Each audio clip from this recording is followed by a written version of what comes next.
Hello everyone, কাস্টেকে সবাইকে স্বাগতম। ফিরে এলাম সিএসএস টিউটোরিয়াল ফর বিগিনার্স সিরিজের আরেকটি নতুন ভিডিও নিয়ে। আজকের ভিডিওতে আমরা ব্লক এবং ইনলাইন এলিমেন্ট নিয়ে আলোচনা করব। ফিরে আসছি ইন্ট্রো ভিডিওর পর। ততক্ষণে আপনারা আমাদের চ্যানেলটিকে সাবস্ক্রাইব করে ফেলুন।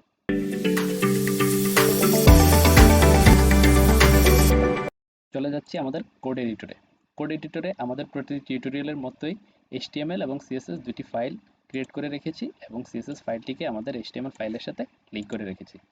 এখন এখানে আমি হচ্ছে ফার্স্টে একটা H1 নিব। তো H1-এ আমরা এখানে জাস্ট হেডিং লিখে রাখবো এবং তার সাথে সাথে আমি আরেকটি পি ট্যাগ নিব এবং এই পি ট্যাগের মধ্যে হচ্ছে আমি জাস্ট কিছুই লিখব না, Bangladesh is our motherland, just একটি লাইন লিখে দিলাম। এখন HTML ফাইলটিকে আমরা সেভ করি। সেভ করে আমরা আমাদের ব্রাউজারে গিয়ে যদি রিফ্রেশ করি তাহলে আউটপুট দেখতে পাবো। এখন এই আমাদের যে H1 এবং P ট্যাগটি আছে, এই দুটি ট্যাগের উপরে আমরা কিছু স্টাইল অ্যাপ্লাই করব।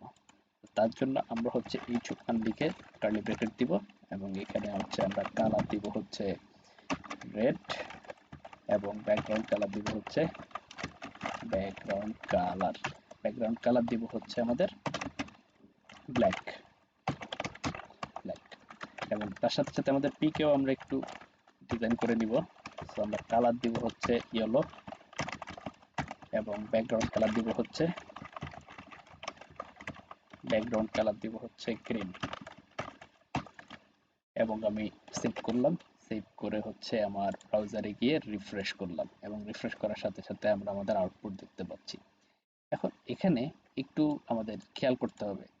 তো আমরা আমাদের হেডিং লেখাটা শুধুমাত্র এতটুকু জায়গা জুড়ে আছে এবং আমাদের এই প্যারাগ্রাফের যেই লেখাটি আছে সেটি হচ্ছে এতটুকু জায়গা জুড়ে আছে, কিন্তু আমরা দেখতে পাচ্ছি যতটুকু জায়গা জুড়ে আছে তার বাইরেও কিন্তু পুরো স্ক্রিনের জায়গাটা আমার H1 ট্যাগটি নিয়ে নিচ্ছে এবং তার সাথে সাথে আমাদের পি যে ট্যাগটি আছে পি ট্যাগের মধ্যেও দেখছি যে আমাদের পুরো জায়গাটি নিয়ে নিচ্ছে। তো এটিকে বলা হচ্ছে ইন ব্লক এলিমেন্ট। এই H1 এবং P কে বা প্যারাগ্রাফ ট্যাগকে আমরা HTML-এ ব্লক এলিমেন্ট বলে থাকি, কারণ হচ্ছে তারা তাদের নিজের কন্টেন্ট যতটুকু আছে ততটুকুর বাইরেও যে জায়গাটা থাকবে সেটি পুরোটুকু নিয়ে নিবে এবং পি এর বেলায়ও সেই। তো এইটাকে হচ্ছে আমরা হচ্ছে পাশাপাশি নিতে পারি। আমরা চাইলে এই H1টাকে পাশাপাশি পিটাকে নিয়ে আসতে পারি। তো এটার জন্য হচ্ছে আমরা এই যে ডিসপ্লে আছে, এই ডিসপ্লে সাধারণত আমাদের বাই ডিফল্ট ব্লক পজিশনে থাকে। তো এটাকে আমরা হচ্ছে ইনলাইন করে ফেলতে পারি। তো তার জন্য হচ্ছে আমরা প্রপার্টি ভ্যালু ইউজ করব। যেমন আমি এটাতে যদি প্রপার্টি ইউজ করি হচ্ছে ডিসপ্লে ইনলাইন। আচ্ছা, আমাদের বানান অবশ্যই ঠিক হতে হবে, না হয় কিন্তু আমাদের ডিজাইন কাজ করবে না।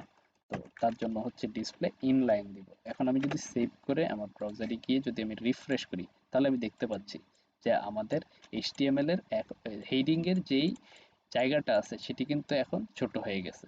সে কিন্তু এইদিকে আর জায়গা নিচ্ছে না, কিন্তু আমাদের পি ট্যাগটা এখনো জায়গা নিচ্ছে। তো আমরা পি ট্যাগের মধ্যেও সেম ডিজাইন করে দিব, ডিসপ্লে ইনলাইন। এখন এটাকে সেভ করি। এখন এখানে গিয়ে যদি আমরা রিফ্রেশ করলে দেখতে পাবো যে আমাদের H1 এবং P-টা পাশাপাশি চলে এসেছে। কারণ হচ্ছে এখন এগুলার আমরা যে বাই ডিফল্ট বা ডিসপ্লে ছিল ব্লক, সেটিকে আমরা হচ্ছে এখন ইনলাইন করে ফেলেছি। তার মানে হচ্ছে এখন আর তারা পুরো জায়গাটা নিবে না, তো যতটুকু তাদের কন্টেন্ট আছে ততটুকুই জায়গা নিবে। তো আমরা এতক্ষণ আলোচনা করলাম কিভাবে আমাদের ব্লক এলিমেন্টকে ইনলাইন এলিমেন্ট করব। এখন বাই ডিফল্ট যদি আমার কোনো এলিমেন্ট ইনলাইন থাকে তাহলে আমরা সেটিকে ব্লক করব কিভাবে? তো তার জন্য হচ্ছে আমরা আমাদের HTML ফাইলে চলে যাব এবং এখানে হচ্ছে আমাদের HTML এলিমেন্টের মধ্যে আমাদের স্প্যান যেই ট্যাগটি আছে সেটি হচ্ছে আমাদের বাই ডিফল্ট ইনলাইন এলিমেন্ট হিসেবে কাজ করে। সো আমরা এখানে জাস্ট বাংলাদেশ লিখবো, এটিকে সেভ করব এবং তার পাশাপাশি আমি আরেকটা স্প্যান নিব এবং সেটিতে লিখবো হচ্ছে আমাদের বাংলাদেশ ব্যাংক, জাস্ট ব্যাংক লিখে দেব। এখন আমি যদি এটাকে সেভ করি এবং এখানে গিয়ে রিফ্রেশ করি তাহলে আমি দেখতে পারবো আমাদের বাংলাদেশ এবং ব্যাংক এটি কিন্তু পাশাপাশি চলে এসেছে। কারণ হচ্ছে অলরেডি আমাদের এই হেডিং এবং প্যারাগ্রাফটি হচ্ছে আমরা ইনলাইন এলিমেন্ট করে রেখেছি, এবং এই দুইটা যেহেতু ইনলাইন এলিমেন্ট, সো তারাও তাদের পাশাপাশি এসে বসে যাবে, কারণ হচ্ছে এই পাশে অলরেডি আমাদের অনেক জায়গা খালি আছে। তো এটাকে আমি যদি এখন এই স্প্যানটাকে, আমাদের যে দ্বিতীয় স্প্যানটা আছে সেটিকে যদি আমি ব্লক এলিমেন্ট বানাতে চাই, তাহলে এখানে আমি একটা ক্লাস দিব। ক্লাস দিব হচ্ছে আমাদের ব্যাংক, জাস্ট ব্যাংক লিখলাম এবং এটাকে কপি করলাম, কপি করে এটাকে সেভ করব। তারপর আমাদের স্টাইল ডট এখানে আসবো। সো আমরা এর আগের ক্লাসে দেখেছি যখন আমাদের ক্লাস ডিফাইন করতে হয় তার আগে ডট দিতে হয়। কন্ট্রোল ভি দিয়ে আমি ক্লাসের নামটাকে পেস্ট করব, এবং হচ্ছে আমি এখানে ব্যাকগ্রাউন্ড কালার দিব। ব্যাকগ্রাউন্ড কালার হচ্ছে আমি এখন দিব রেড, এবং কালার দিব হচ্ছে হোয়াইট, এবং তার সাথে সাথে ডিসপ্লে আমি দেব হচ্ছে ব্লক ডিসপ্লে। বানান অবশ্যই ঠিক হতে হবে, ডিসপ্লে ব্লক। এবং তারপরে আমি এই ফাইলটিকে সেভ করব। এখন ব্রাউজারে গিয়ে আমি যদি রিফ্রেশ করি, তাহলে আমি দেখতে পাবো আমাদের এই যে ব্যাংক লেখাটি হচ্ছে আমাদের নিচে চলে এসেছে, এবং সে কিন্তু পুরো জায়গা নিয়ে নিয়েছে। তার মানে এই ব্যাংক যেই স্প্যান ট্যাগের ভিতরে আছে সেটি এখন হচ্ছে আমাদের ব্লক এলিমেন্ট হয়ে গেছে। সো আমি আমার দেখার সুবিধার্থে আমি কিন্তু এটাকে একটু বড় করে দিতে পারি। তো এই হলো আমাদের স্প্যান ট্যাগ। স্প্যান ট্যাগকে কিভাবে আমরা ইনলাইন থেকে ব্লক এলিমেন্ট করতে পারি সেটা। তো আজকের ভিডিওতে আমরা জাস্ট শিখলাম যে কিভাবে একটা ব্লক এলিমেন্টকে ইনলাইন এবং ইনলাইন এলিমেন্টকে ব্লক এলিমেন্ট বানাতে হয়।